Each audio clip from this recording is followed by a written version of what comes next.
নমস্কার। যারা recently mantra L1 device কিনেছিলেন তারা কিন্তু ডিভাইস ইউজ করতে পারছিলেন না। বিভিন্ন রকম এরর কোড আসছিল, মোবাইলেতেও কানেক্ট হচ্ছিল না এবং কম্পিউটারেও কানেক্ট হচ্ছিল না, এরর কোড আসছিল। এবার একদম ফার্স্ট লটে যারা মন্ত্রা ডিভাইস কিনেছিলেন, L1 ডিভাইসের কথা বলছি আমি, তারা কিন্তু অলরেডি কাজ করছিলেন। নতুন যে মন্ত্রা ডিভাইসগুলো ছিল সেটা রিলেটেড অলরেডি আমি একটি ভিডিও বানিয়েছি, সেখানে বলা হচ্ছিল কাস্টমার কেয়ার থেকে যে এগুলো আধার থেকে অ্যাক্টিভেট করা হচ্ছে না, সেই জন্য প্রবলেম আছে। মোটামুটি এরকমই একটা কথা বলা হচ্ছিল। কিন্তু যাদের পুরনো L1 ডিভাইস ছিল তারাও যখন পিসিতে কানেক্ট করছে, মোবাইলে কানেক্ট করলে তো কোনো অসুবিধা নেই, কোনো রকম অসুবিধা হচ্ছে না। কিন্তু যখন পিসিতে কানেক্ট করা হচ্ছে না, তখনই একদম পিসি স্ক্রিনের ডান দিকে কোণের নিচের দিকে এরকম একটি লেখা আসছে, যেখানে বলা হচ্ছে a latest RD service is available, you have to download and install it before you can continue to use this app.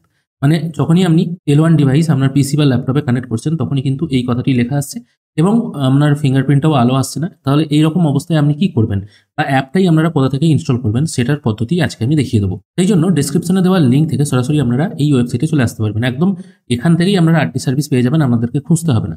আমি এখানে মান্ত্রা L1 সিলেক্ট করে রেখেছি। এখান থেকে দেখুন আরডি সার্ভিস বলে একটা অপশন আছে। এখান থেকে না দুটো অপশন পেয়ে যাবেন আপনি, একটা হচ্ছে অ্যান্ড্রয়েডের জন্য আর একটা হচ্ছে কম্পিউটারের জন্য। আপনাকে এই কম্পিউটারের জন্য বা উইন্ডোজের জন্য যে আরডি সার্ভিসটা আছে সেটা ডাউনলোড করতে হবে। এখানে ডাউনলোড বলে একটা অপশন পেয়ে যাবেন, জাস্ট এখানে একবার ক্লিক করবেন, তারপর I am not a robot এই অপশনটায় টিক মার্ক দিয়ে সাবমিট করবেন। সাবমিট করার পরই এটা এখানে ডাউনলোড হয়ে যাবে।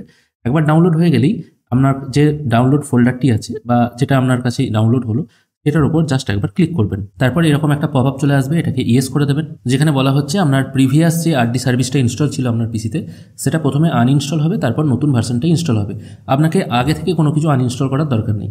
তারপর এখানে এরকম একটা পপ আপ আসবে, এটাকে নেক্সট করে দেবেন। যেভাবে সফটওয়্যার ইনস্টল করে আর কি, প্রথমে নেক্সট করবেন, তারপর আবার নেক্সট করলেই জিনিসটা ইনস্টল হয়ে যাবে। এটা এখন ইনস্টল হচ্ছে এবং ইনস্টল হওয়ার পর যখন একদম শেষকালে এসে এটাকে ফিনিশ করে দেবেন। এরপর ডিভাইসটিকে একবার আনপ্লাগ করবেন, আনপ্লাগ করার পর আবার নতুন করে প্লাগ ইন করবেন। প্লাগ ইন করার সঙ্গে সঙ্গে দেখুন এখানে কিন্তু ডিভাইস রেডি দেখাচ্ছে। এবার আমি একটি কাজ করে দেখছি এই ডিভাইস আদৌ কাজ করছে কিনা। আমি একটি প্যান কার্ডের কাজ করছি বায়োমেট্রিক বেস, দেখা যাক ডিভাইস এখানে সাপোর্ট করছে কিনা। আমি এটাকে জাস্ট ওকে করে দিচ্ছি। বায়োমেট্রিক ডিভাইসের ওপর ফিঙ্গারপ্রিন্ট বসানো হলো, দেখা যাক ফিঙ্গারপ্রিন্টটা আলো এসে গেছে, দেখতে পাচ্ছেন একদম ডান দিকের নিচের দিকে ডিভাইসে ফিঙ্গারপ্রিন্ট রাখতে বলছে। খেয়াল করে দেখুন ক্যাপচার সাকসেস এরকম একটা মেসেজ চলে এলো। তারপর ওকে করলেই EKYC অথেন্টিকেশন সাকসেসফুল মেসেজ চলে এলো।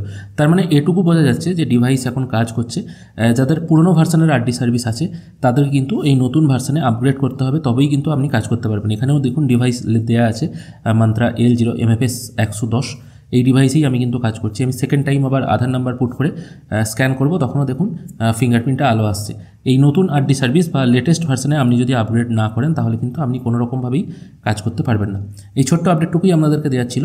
অবশ্যই আপনারা এই কাজটি করে নেবেন, তবেই কিন্তু স্মুথলি কাজ করতে পারবেন। আজকের ভিডিও এখানেই শেষ করছি, আশা করছি ভালো লেগেছে। ধন্যবাদ।